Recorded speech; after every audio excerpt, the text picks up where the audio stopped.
Good evening, I'm Razali Michael and you're watching Kini News, the show that brings you today's biggest stories. What does past Minister Khairuddin and Warisan's former Minister Mohamedin have in common?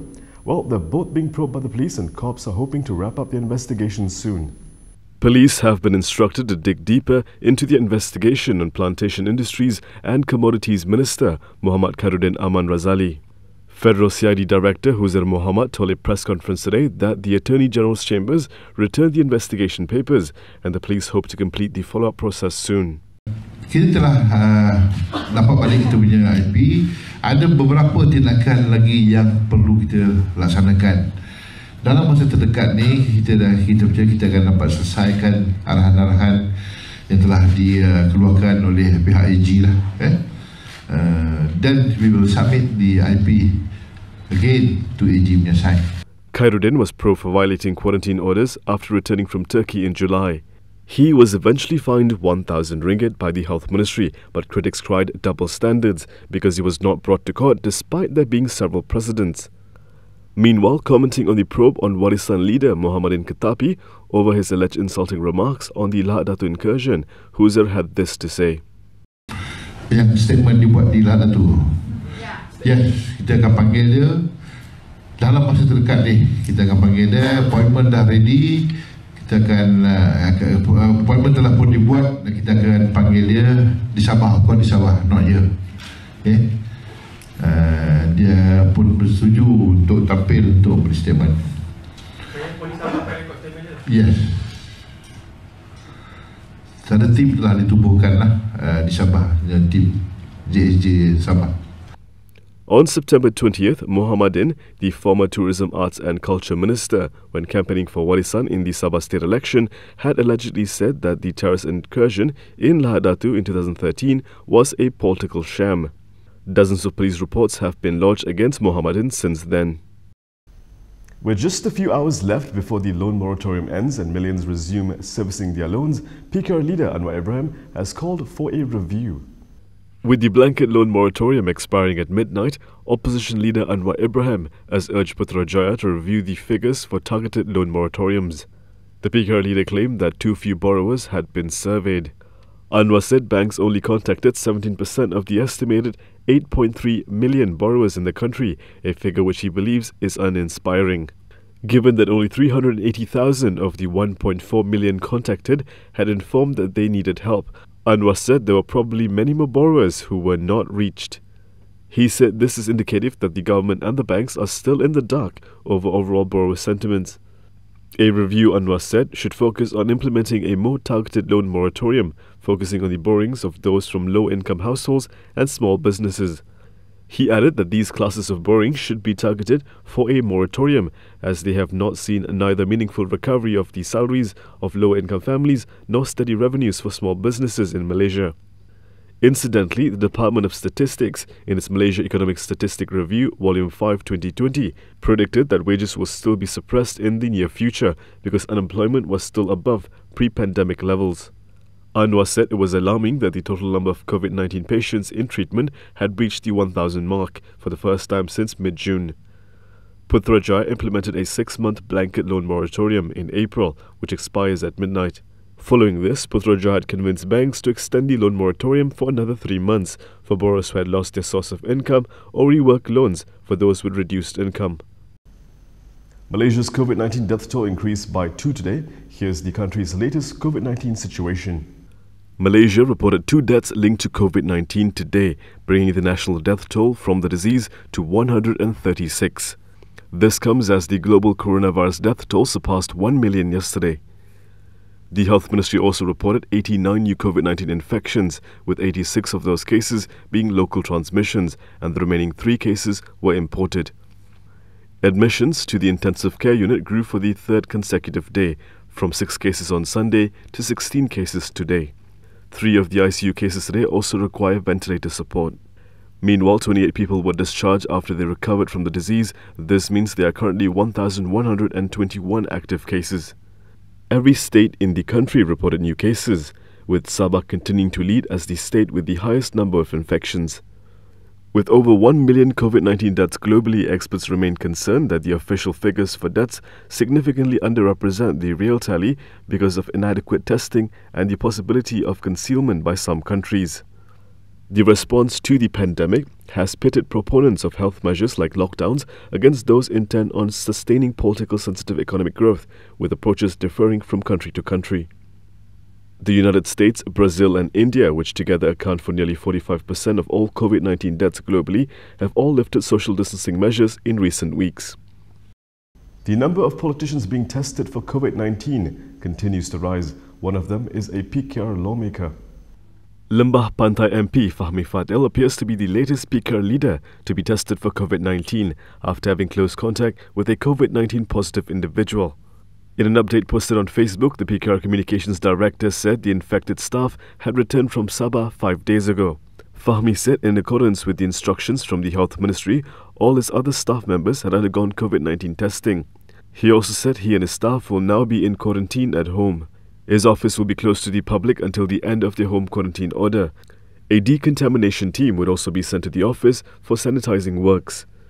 The MP said in the meantime, Lembah Pantai folks who wish to contact the office can do so through their Facebook page or email. Meanwhile, a Amanah member who was involved in campaign activities in the Sabah state election has also tested positive for COVID-19. This prompted the party to urge all its members who took part in election activities there to get themselves tested. Amanah Secretary General Hatta Ramli also urged relevant party members to abide by the home surveillance order and to wear their quarantine wristbands. So far, 2 politicians involved in the Sabah state election have tested positive for the virus, including UMNO Information Chief Sharil Hamdan. Will the real Bersatu Youth Facebook page please stand up? If only it was that simple. Armada Bersatu PPBM is no longer the official Facebook page of Bersatu Youth and is said to be run by former members who have refused to cede control of the social media account. According to Bersatu Youth Information Chief Ashraf Mustaqim Badrul Munir, Armada Bersatu Malaysia is the official page now. The old page, run by former members, took a swipe at former Prime Minister Najib Abdul Razak yesterday. This comes amid an ongoing row between UMNO and Bersatu leaders, with UMNO griping that it has ceded too much to Bersatu. In a statement last night, Ashraf Mustaqim accused former members of using the social media account to create disorder and taint the image of the wing's new leadership. Bersatu Youth, like much of the party, had gone through a schism following the expulsion of Dr. Huzir Mohamed and former party youth chief Syed Sadiq Syed Abdul Rahman earlier in May.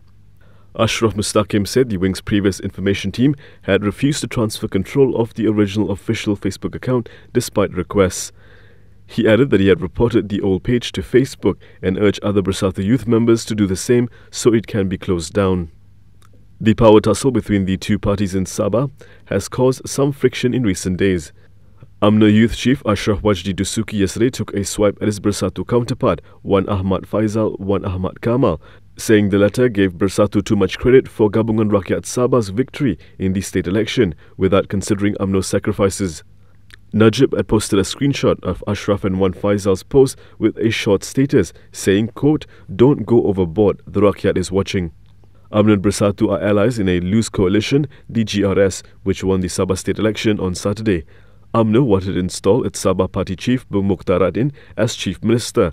However, GRS ultimately appointed Sabah Bersatu chief Haji Dinor as chief minister, while Bung was appointed as one of the 3 deputies. The move did not go down well with several UMNO leaders who viewed it as unfair as UMNO had won the most number of state seats as a party. Coming up next, for thousands of Disney theme park workers, their employment may see a not-so-happy ending.